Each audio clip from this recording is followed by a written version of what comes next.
गरीब रहोगे ये भी बताओ मुझे। कब तक भूखे बैठे रहोगे? शादी कराओगे तो उधार लोगे, मकान बनाओगे तो उधार लोगे, फिर जब यहाँ का उधार उतारते रहोगे। कब तक जियोगे जिंदगी में? बेबसी, गुलामी, अन्याय, अत्याचार के साथ जीना कौन से नहीं देख रहे हो, पसीना नहीं देख रहे हो और मेरे साथ चल रहे हो। इस तरह आपको लड़ाई को लड़ने के लिए आगे बढ़ना पड़ेगा। अगर चाहते हो माँ बहन को सम्मान देना चाहता हूँ कि मेरी बहनें मेरा कितना साथ देंगी।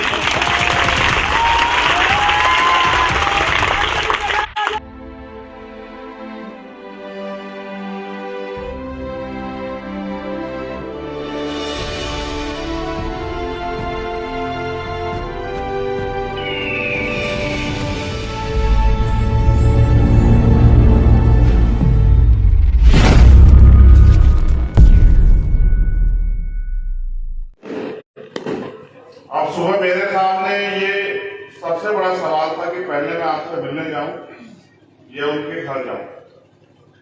मुझे ऐसा लगा कि मैं आपसे तो माफी मांग लूंगा देर से आने के लिए, लेकिन अगर उनके घर नहीं जाऊंगा तो ये अच्छा नहीं। पहले मैं उनके घर गया अपने भाई का दुख बांटने के लिए, क्योंकि वो मेरे परिवार का था। उसको ये विश्वास दिलाने के लिए कि हम उनके साथ, फिर वहां से मैं आप लोग के बीच आया, इसलिए आपका इंतजार करना पड़ा। मुझे आपसे बहुत कम समय में थोड़ी सी बातें कहनी है। मुझे उम्मीद है कि आपको मेरी बात समझ आ जाए कि मैं क्या कहना चाहता हूं। आज जो हालात हैं वो हालात बड़े आसानी से नहीं हुए। इन हालातों के लिए कि ऐसे हालात भारत में बने, दो तरह के हालात पर मैं जो हालात की बात कर रहा हूं तो दो तरह के हालात। एक जो आप देख रहे हैं कि चारों तरफ किस तरह की नफरत, किस तरह का झूठ, किस तरह की समस्याएं बड़े पैमाने पर। दूसरी तरफ कि आज अपने संविधान की वजह से इस देश के किसान, कमेरे, नौजवान, महिला, मजदूर तमाम लोगों पे कुछ अधिकार इस देश का नागरिक होने मिला। तो जब मैं बात हालात की कर रहा हूं तो पहले बात मैं अधिकारों की कर रहा हूं कि भारत में जो भी वंचित वर्गों को मिला वो रोने, चिल्लाने, मांगने से नहीं मिला। इसके लिए कुर्बानियां देनी पड़ी, इसके लिए आंदोलन करने पड़े, संघर्ष करने पड़े। और अगर इतिहास को आप पढ़ोगे, समय समय में भारत की धरती पे ऐसे संत गुरु महापुरुष जन्मे जिन्होंने परिवर्तन के लिए काम किया। भगवान तथागत गौतम बुद्ध, संत शिरोमणि सतगुरु रविदास जी महाराज, भगवान वाल्मीकि महाराज, गुरु नानक देव, संत कबीर, गुरु गोविंद सिंह जी, ऐसे महापुरुष, ऐसे गुरु संत पैदा हुए जिन्होंने समाज को आगे बढ़ने का रास्ता दिखाया, जिन्होंने समाज के हकों की लड़ाई लड़ी, समाज की रक्षा की, देश की रक्षा। फिर एक बड़ी दृष्टि पे जो महापुरुषों के जिन्होंने अपना पूरा जीवन हम लोगों को अधिकार इस आजाद भारत में मिल जाए, इसके लिए प्रयास किया। राष्ट्रपिता ज्योतिबा फूले, छत्रपति साहू जी महाराज, डॉक्टर बाबा साहब अम्बेडकर, सर छोटू राम, चौधरी चरण सिंह, बाबू जगदेव प्रसाद कुशवाहा, जननायक कपूरी ठाकुर, मान्यवर दीना नाना वाल्मीकि, डॉक्टर ए.पी. अब्दुल कलाम साहब, इतने महापुरुष पैदा हुए और उन्होंने अपने बारे में सोचना बंद करके आम लोगों के बारे में सोचा, तब जाके हमारी जिंदगी में बदलाव हुआ। लेकिन मैं आपसे जो कहना चाहता हूं वो ये कि अभी मैं मध्य प्रदेश गया, वहां एक कार्यकर्ता के आंदोलन से वापस जाते हुए जान चली गई, और जब मैं उनके घर गया तो मैंने देखा कि उनका घर आज भी कच्चा। देश को आजाद हुए 75 साल हो गए। जब मैं देश में घूमता तो देखता हूं आज भी लाखों लोग साफ पानी नहीं पी पा रहे।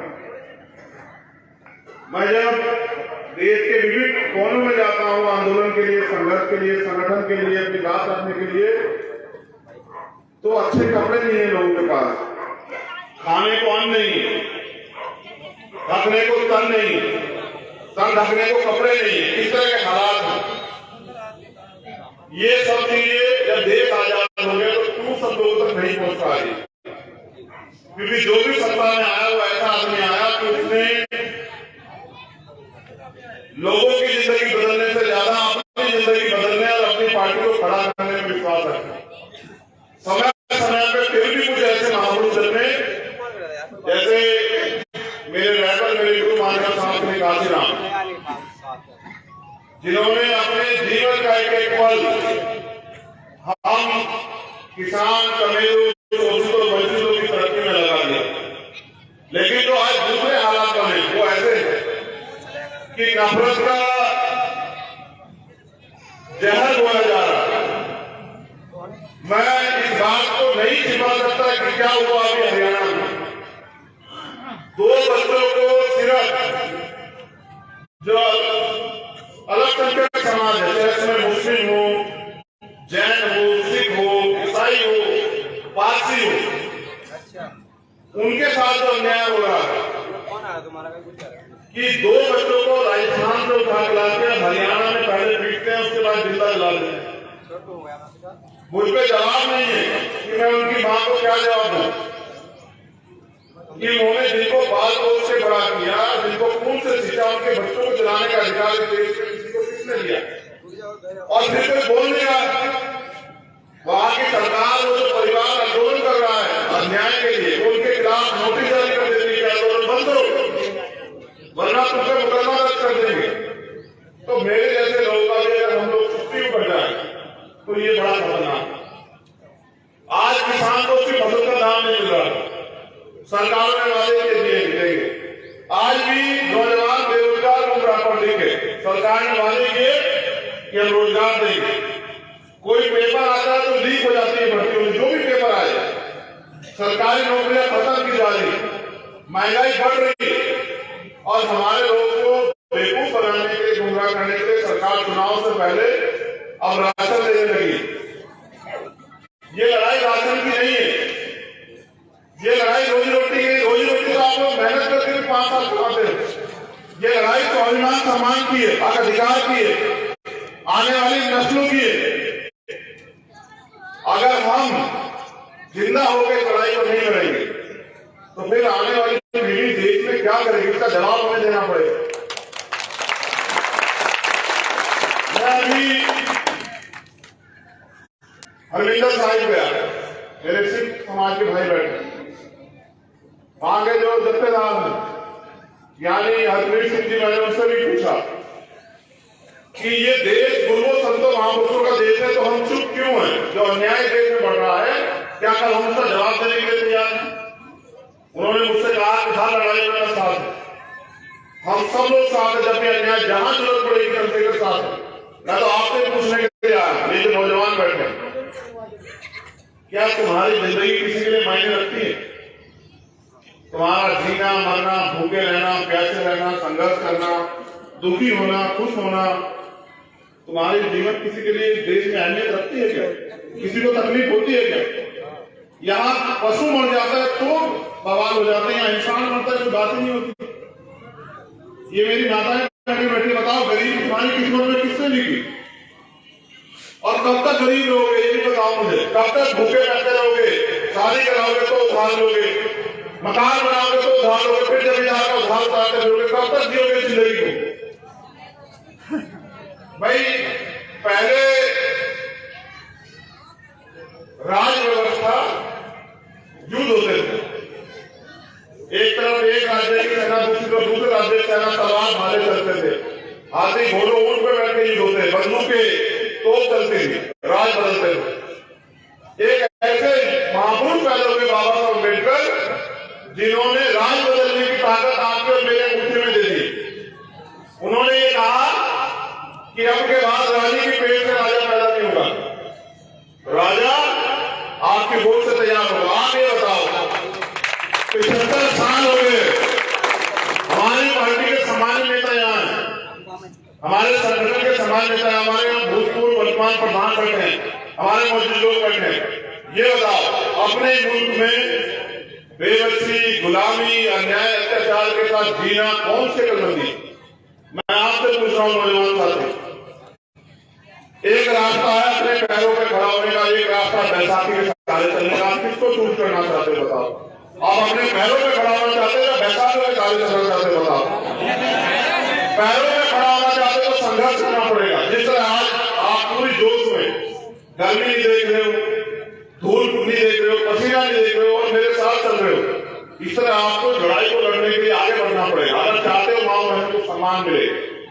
मैं तुमसे सवाल कर रहा हूं, जाओ चेक करो डॉक्टर उठा के कि कितने परिवारों को वो सुविधाएं मिल रही जो देश के अमीरों को मिलने, जाओ चेक करो जाके देखो। कितनों के घरों में एसी, कितनों के घरों में 4 महीने की गाड़ियां, कितनों के बिजनेस, कितनों के पास खेती करने के लिए जमीन। हमने मध्य प्रदेश का आंदोलन आपने हमारा देखा होगा, जब मैंने वो घर कच्चे देखे, हमारी सरकार नहीं है वहां, लेकिन हमने उस दिन तय कर लिया कि जितने कच्चे मकान हैं हम 1 महीने में डाटा इकट्ठा करके सारे मकान पक्के बनवाएंगे सरकार से संघर्ष करके।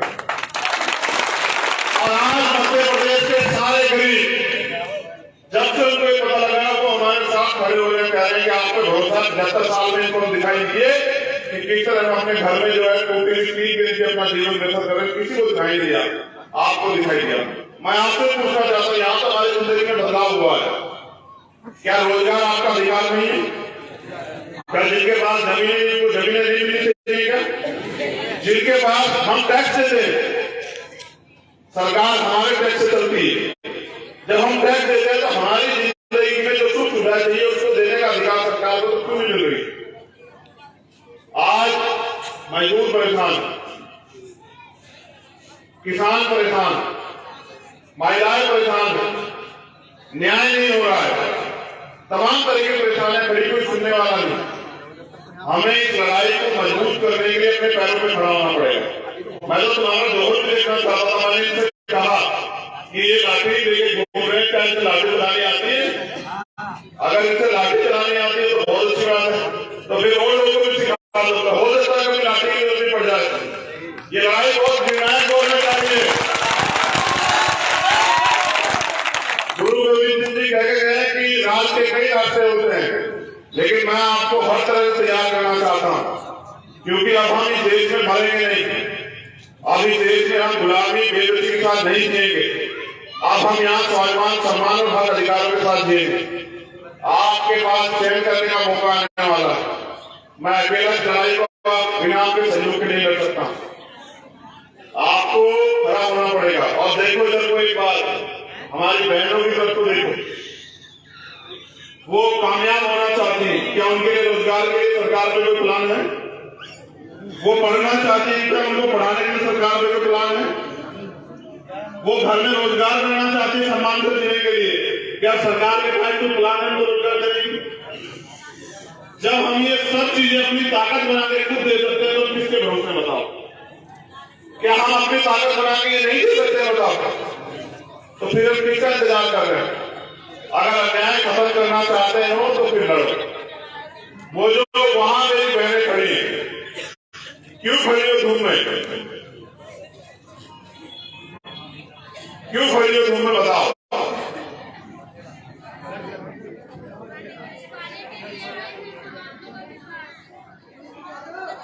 नहीं, तुम ज्ञान मत बांटो। मैं तुमसे पूछना चाहता हूं, क्यों खड़ी हो धूप में? मुझे देखने के लिए? मुझे तो देख लो, मगर इस बार नंबर तुम्हारा है कि मैं तुम्हें देखना चाहता हूं कि मेरी बहनें मेरा कितना साथ देंगी।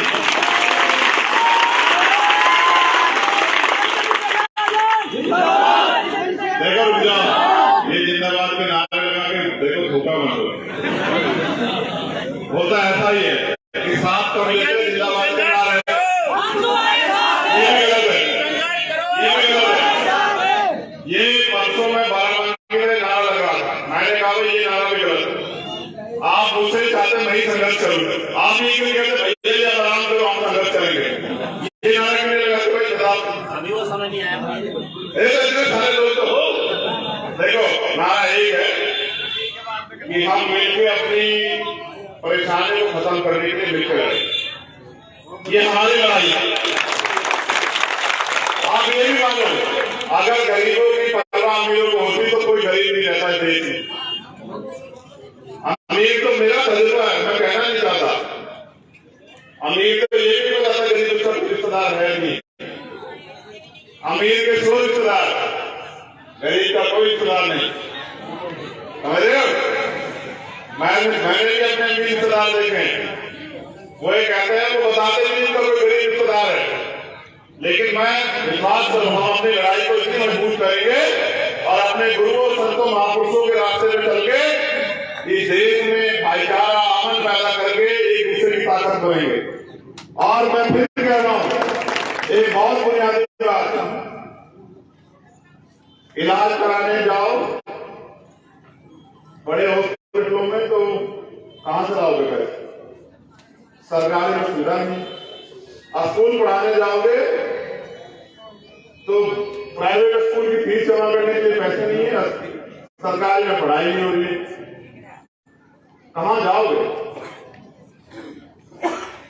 इस लड़ाई को मेरे साथ लड़ने में मदद करा और फिर देखो जब अवसर मुझे मिलेगा तो फिर आपको किसी का हाथ नहीं खिलाना पड़ेगा। आपके घर में मेरे जैसे बेटे हैं नहीं, बताओ आप उन पर भरोसा करते भी करते हो। मैं भी तो आपका ही हूं, क्या मुझे अधिकार नहीं लड़ाई को लड़ने का? आपकी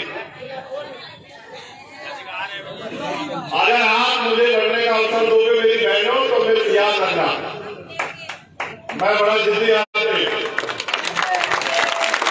इस बात की जीत कर लेता हूं, उसको करके ठानता हूं। इसलिए आपसे कह रहा हूं कि मेरे जाने के बाद बहुत लोग आएंगे मेरे खिलाफ बोलने के लिए, कहेंगे छोड़ो तो उसका साथ मत दो, हम पैसे देंगे तुम हमारा साथ दो। लेकिन याद रखना वो पैसे तुम्हें खरीदने के दे रहे हैं, वो तुम्हें कुछ पैसे देकर तुम्हें खरीदना चाहते हैं। क्या तुम बिकाऊ बनना चाहते हो? अगर बिक जाओगे तो तुम कहां से अपने हक अधिकार मांगोगे? बताओ। वो तुम्हें आगे मेरे खिलाफ और कुछ करेंगे। बताओ क्या अगर देश में कहीं अन्याय होता तो दीवानी सबसे पहले खड़ी होती? बताओ। भोपाल मध्य प्रदेश के लोग समझ के, मेरे घर के लोग देश से समझ रहे हैं, वरना भोपाल के लोग इन्होंने देखा होगा मध्य प्रदेश के लोगों ने कहा मुझसे क्या जाओ हम आपके साथ हैं। और मध्य प्रदेश में उस रैली के बाद विपक्षियों को नींद नहीं आई। वहां 2023 में चुनाव में आपसे वादा करता हूं कि वहां के लोगों की जिंदगी बदलने का फैसला हमने कर लिया, लेकिन यहाँ का फैसला आपको अपने आप करना पड़ेगा। और मैं ज्यादा समय नहीं दे सकता हूँ, हमारे लीडर करेंगे, हमारे नेता रहेंगे, हमारे भाई रहेंगे, आप लोगों को मिलकर लड़ाई करनी है। यहाँ मैं पैसे दे सकता हूँ, फिर कह रहा हूँ यहाँ हमारे समाज लोग बैठे मंच पे, ना तो मेरे पास देने को पैसे, ना ही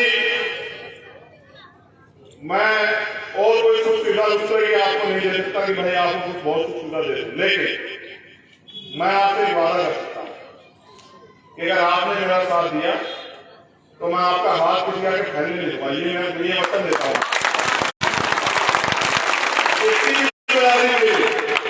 लेकिन फिर कह रहा हूं ये ध्यान रखना, क्योंकि गली में हमारे लोग तो पैसा शराब मिठाई खाई के भूल जाते हैं।